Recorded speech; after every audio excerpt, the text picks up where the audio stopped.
Already తమ్నైల్లో చూసే ఉంటారు. ఇద్దరు సీనియర్ హీరోస్, ఇప్పుడు సీనియర్ హీరోస్, అప్పుడు యంగ్ అండ్ డైనమిక్ హీరోస్. వాళ్ళే మొత్తం టాలీవుడ్ ని మొత్తం రూల్ చేసేవారు అనమాట. సో అలాంటి వాళ్ళు ఇద్దరు స్టార్ హీరోస్ మూవీస్ ఒకటే రోజు రిలీజ్ అయితే ఎలా ఉంటది? అది ఆడియన్స్ చూసేసిన తర్వాత ఈ రెండు మూవీస్ మీద కూడా చాలా విమర్శలు అనేది వచ్చాయన్నమాట. ఆడియన్స్ అయితే మోసం చేశారని చెప్పి చాలా మంది కూడా విమర్శలు అయితే చేశారు. అది కూడా ఇంకో మూవీకి ఈ రెండు మూవీలు రీమేక్ అంట. డైరెక్టర్స్ కానీ ప్రొడ్యూసర్స్ కానీ ఒకటే మూవీని రెండు మూవీలు తెలుగులో రీమేక్ ఎలా ఇస్తారని చెప్పి ఆడియన్స్ ని ఎర్రిపప్పలు చేయడానికి కాకపోతే మీరు ఏం చేశారని చెప్పి చాలా అంటే చాలా విమర్శలు అయితే ఫేస్ చేశారనమాట ఈ రెండు మూవీస్ టీం కూడా. సో దానికి సంబంధించిన డీటెయిల్స్ ఏంటి, అసలు ఆ మూవీస్ ఏంటి, అసలు ఎందుకు అలా తీయాల్సి వచ్చిందని చెప్పి ఫుల్ డీటెయిల్స్ అయితే ఈ వీడియోలో అయితే తెలుసుకుందాం. సో వీడియోలోకి వెళ్ళే ముందు అయితే ముందుగా మన ఛానల్ అయితే సబ్స్క్రైబ్ అండ్ లైక్ కొట్టేసేయండి మామ. మీరు లైక్ అండ్ సబ్స్క్రైబ్ చేయడం వల్ల ఇంకో 10 మందికి అయితే ఈ వీడియో అయితే రికమెండ్ అవుతుంది. సో మాలాంటి వాళ్ళకి కూడా కొత్తగా ఎనర్జీ వస్తుంది అనమాట. సో లాగ్ లేకుండా వీడియోని అయితే స్టార్ట్ చేసేద్దాం.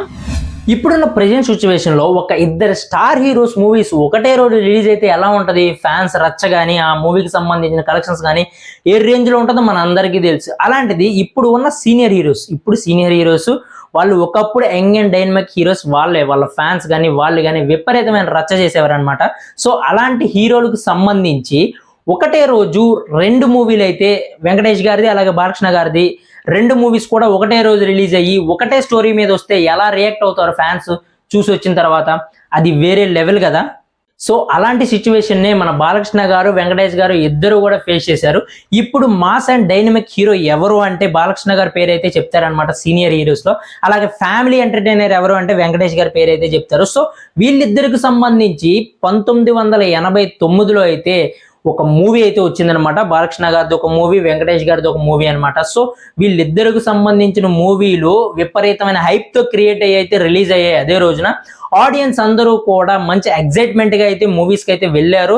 మూవీ అయితే చూశారు. చూసి వచ్చిన తర్వాత మా హీరో గొప్ప అని చాలా వరకు జరిగాయి అనమాట. సో అక్కడ తెలియంది ఏంటంటే వెంకటేష్ గారి ఫ్యాన్స్ బాలకృష్ణ గారి సినిమా చూడలేదు, బాలకృష్ణ గారి ఫ్యాన్స్ వెంకటేష్ గారి సినిమా చూడలేదు. సో రెండు మూవీస్ కూడా బాగున్నాయి అని చెప్పి ఎవరి డప్పు వాడే కొట్టుకున్నాడు అనమాట. సో కానీ అక్కడ ఇంకొక లిటికేషన్ ఏంటంటే రెండు మూవీ స్టోరీస్ కూడా ఒకటే కదా అని చెప్పి దాని తర్వాత తెలిసిందనమాట. సో ఆడియన్స్ ఫ్యాన్స్ అందరూ కూడా బాలకృష్ణ గారి మీద వెంకటేష్ గారి మీద ఆ మూవీ టీమ్స్ మీద కూడా చాలా ఫైర్ అయ్యారనమాట. ఎందుకు ఒకటే స్టోరీని రెండు మూవీస్ లో కూడా పెట్టారు? ఫ్యాన్స్ ని పిచ్చోళ్ళు చేయడానిక, కథలు దొరక్క, లేకపోతే ఏంటి అని చెప్పి చాలా అంటే చాలా విమర్శలు అయితే ఎదుర్కొన్నారు అనమాట.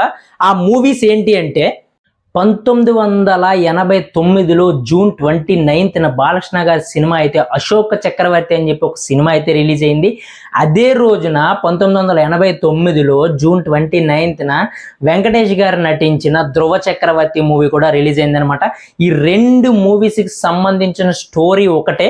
ఒక సాధారణ యువకుడు తను చెయ్యని తప్పుకి జైలుకి వెళ్ళి శిక్ష అనుభవించి కొన్ని అనుకోని సంఘటనల కారణంగా ముంబై మాఫియాకి ఎలా డాన్ అయ్యాడని చెప్పి ఈ మూవీ స్టోరీ లైన్ అనమాట. రెండు మూవీ స్టోరీ లైన్స్ కూడా ఒకటే.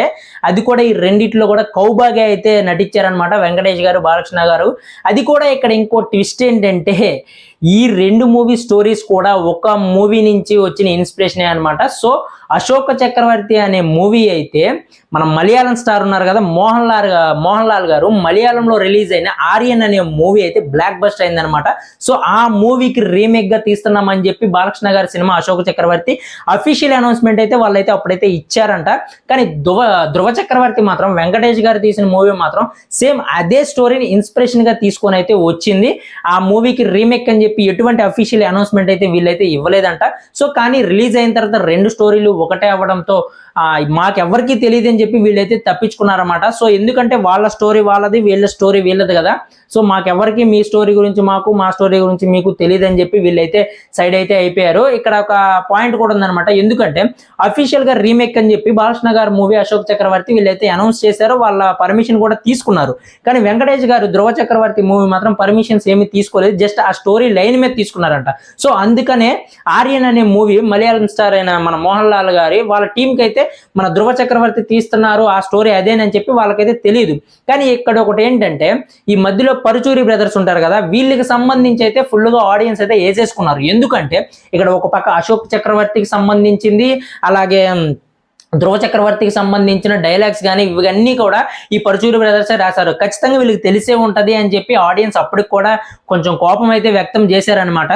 అయితే అప్పట్లో బాలకృష్ణ గారు మూవీ ఈ అశోక్ చక్రవర్తికి అయితే ఎస్ఎస్ రవిచంద్ర గారు అయితే ఈ మూవీని అయితే డైరెక్ట్ చేశారనమాట. సో దాని తర్వాత ధ్రువ చక్రవర్తి అయితే వై నాగేశ్వరరావు గారు అని చెప్పి డైరెక్షన్ అయితే చేశారనమాట. సో అప్పుడు డైరెక్టర్స్ కదా, ఇప్పుడు వాళ్ళకి ఎవరికి కూడా మాక్సిమం తెలియకపోవచ్చు, నాకు కూడా తెలియదు. జస్ట్ ఇవన్నీ కూడా గూగుల్ సెర్చ్ నెక్స్ట్ న్యూస్ బట్టే తీసుకున్న స్టోరీ అనమాట ఇది మొత్తం. అలాగే ఈ రెండు మూవీస్ రిజల్ట్స్ విషయానికి వస్తే రెండు మూవీస్ కూడా పాజిటివ్ టాక్ అయితే తెచ్చుకున్నాయి. ఇంకా గట్టిగా చెప్పుకోవాలంటే బాలకృష్ణ గారి అశోక్ చక్రవర్తి కంటే మన వెంకటేష్ గారు తీసిన ధ్రువ నక్షత్రానికి అయితే ఇంకొంచెం ఎక్కువ పాజిటివ్ టాకే వచ్చింది. ఇక్కడ కూడా ఒక రీజన్ ఉందన్నమాట. బాలకృష్ణ గారు ఓపెన్ గా చెప్పేశారు, ఆయన మనకు తెలిసిందే కదా ఎప్పుడు ఫేస్ టు ఫేస్ అనమాట, ఆయనకి దాపరికాలు దాగుడు మూతలు అనేవి తెలియదు. కాబట్టి ఆయన అప్పుడే చెప్పేశారు ఈ మూవీ ఆర్యన్కి సంబంధించి, ఆ డైరెక్టర్ కానీ ప్రొడ్యూసర్స్ కానీ అప్పుడే చెప్పేశారు ఈ మూవీ ఆర్యన్ మలయాళం మూవీకి సంబంధించిన మోహన్ లాల్ గారు తీసిన ఆర్యన్ మూవీకి రీమేక్ అని చెప్పి బాలకృష్ణ గారు ఓపెన్ గా చెప్పేశారనమాట. కానీ వెంకటేష్ గారు వాళ్ళ టీం మాత్రం ఈ జస్ట్ ఆ స్టోరీ లైన్ అయితే తీసుకొని సేమ్ మూవీని అయితే దించేసింది. వీళ్ళైతే అనౌన్స్మెంట్ అయితే ఏం ఇవ్వలేదు. కాబట్టి కొంచెం ఆర్యన్ మూవీ అని చెప్పడంతో కొంచెం ఆడియన్స్ కూడా కౌంట్ కూడా బాలకృష్ణ గారి మూవీకి తగ్గడం, మన వెంకటేష్ గారి మూవీకి పెరగడం అనేది అప్పుడైతే కొంచెం కండిషన్స్ అయితే జరిగినాయి అంట. ఇవన్నీ గూగుల్లో నెక్స్ట్ జెమినీలో ఇవన్నీ వచ్చినాయి అనమాట. సో దాన్ని బట్టి నేనైతే చెప్తున్నాను, నేనైతే పర్సనల్గా ఏం చెప్పట్లేదు. సో అది ఒకటైతే గుర్తుపెట్టుకోండి. సరే ఓకే, అప్పుడు ఏదో రిలీజ్ అయ్యింది, ఒక స్టార్ హీరోస్ మూవీస్ ఒకటే రోజు రిలీజ్ అయ్యి ఒకటే స్టోరీస్ తీసుకొచ్చి ఫ్యాన్స్లు అయితే కొంచెం రచ్చరచ్చ లేపేశారని చెప్పాలి. సో అదంతా వదిలేస్తే ఇప్పుడు విషయం గురించి మాట్లాడుకుంటే, ఫ్యాన్స్లో అందరిలో కూడా వెంకటేష్ గారి ఫ్యాన్స్ కానీ బాలయ్య బాబు గారి ఫ్యాన్స్ కానీ వీళ్ళిద్దరు కలిసి స్క్రీన్ షేర్ చేస్తే ఎలా ఉంటుందని చెప్పి చాలా మంది ఫ్యాన్స్కి అయితే కొంచెం కోరికగా ఉంది. అలాగే రీసెంట్గానే మన వెంకటేష్ గారు కూడా బాలకృష్ణ గారితో స్క్రీన్ షేర్ చేసుకోవాలని ఉంది. ఖచ్చితంగా ఆ కాంబో ఓకే అయితే మాత్రం నేనైతే వెనకాడనని చెప్పి ఆయన అయితే చెప్పుకొచ్చారనమాట. సో మరి వీళ్ళిద్దరిని హ్యాండిల్ చేసే డైరెక్టర్ ఎక్కడున్నారో, మరి ఎప్పుడు ఆ మూవీ వస్తాయో మరి ఫ్యాన్స్ అందరూ కూడా ఈగర్లీ వెయిట్ అనమాట. నేను కూడా ఈగర్లీ వెయిట్ చేస్తున్నాను అనమాట. సో ఇలాంటి వీడియోస్ మోర్ మీకు కావాలంటే మన ఛానల్ అయితే సబ్స్క్రైబ్ చేసేసేయండి. అలాగే ఈ వీడియోకి లైక్ చేయండి. ఇంకో 10 మందికి అయితే ఈ వీడియో రికమెండ్ అవుతుంది. సో నెక్స్ట్ వీడియోతో మళ్ళీ కలుద్దాం. Thank you for watching. Bye bye.